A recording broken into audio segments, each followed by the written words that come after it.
दोस्तों, रंग रूप के बजाय यदि हम सब अधिक मेहनत अपनी सोच पर कर लें तो सब कुछ बदल जाएगा।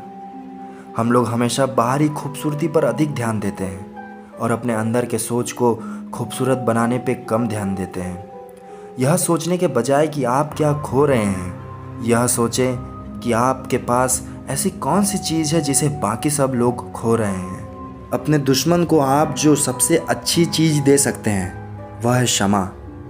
एक मित्र को हृदय, अपने बच्चे को अच्छा उदाहरण, एक पिता को आदर, माँ को गर्व करने लायक आचरण, स्वयं को सम्मान और सभी व्यक्तियों को परोपकार।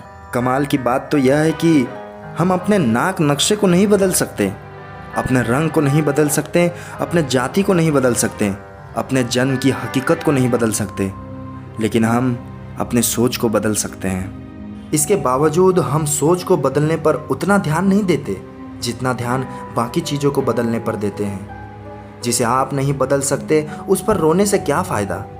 उसे बदलिए जिसे आप बदल सकते हैं, और वह है आपकी नकारात्मक सोच। इसके बदलते ही सब कुछ बदला हुआ समझिए।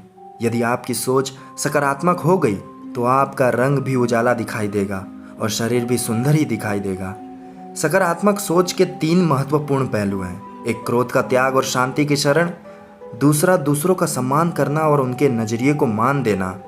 तीसरा, दूसरों की कमी न देखना और चिंता का त्याग करना। चिंता का त्याग यानी जो चीज़ छूट गई उसका रोना रोने से क्या फ़ायदा।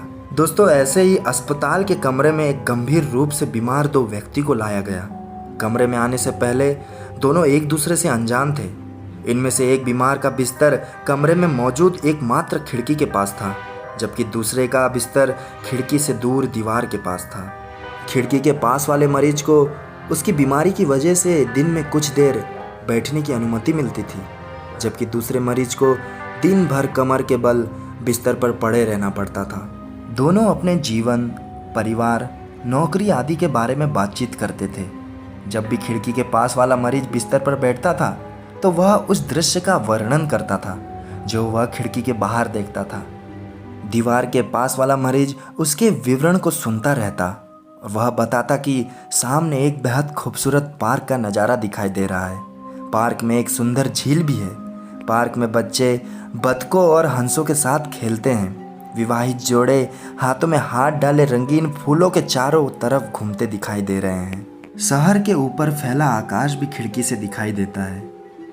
उसके इस विवरण को सुनकर उसका साथी मरीज अपनी आंखें बंद कर लेता है और उन सभी खूबसूरत नज़ारों को मन ही मन कल्पना करता है। कुछ समय बाद एक रात खिड़की के पास वाला मरीज अपनी गंभीर बीमारी के कारण गहरी नींद में ही मृत्यु को प्राप्त हो गया। उसके साथी मरीज को इसका बहुत दुख हुआ। अब कमरे में वह अकेला ही रह गया था। जब डॉक्टर और नर्स आए तो उसने उनसे अनुरोध किया कि उसका बिस्तर खिड़की के पास लगा दिया जाए। डॉक्टर मान गया। नर्स ने उसका बिस्तर खिड़की के पास लगा दिया। जब नर्स चली गई तो उसने किसी तरह धीरे से अपने आप को उठाया और कोहनी पर शरीर को टिकाकर खिड़की के पार दृष्टि दौड़ाई। बाहर का नज़ारा देखकर वह चकित रह गया। खिड़की के सामने तो एक खाली दीवार ही थी, वहाँ कुछ भी नहीं था। जब नर्स आई तो उसने उससे उन सभी चीज़ों का जिक्र किया जो उसका मरीज मित्र खिड़की के बाहर देखकर उसे बताता था। नर्स ने बताया कि मृत्यु को प्राप्त हुआ मरीज तो अंधा था, वह कुछ देख ही नहीं सकता था। हो सकता है वह तुम्हें प्रोत्साहित करने का प्रयास कर रहा था। यह सुनकर वह एकदम चकित हो गया।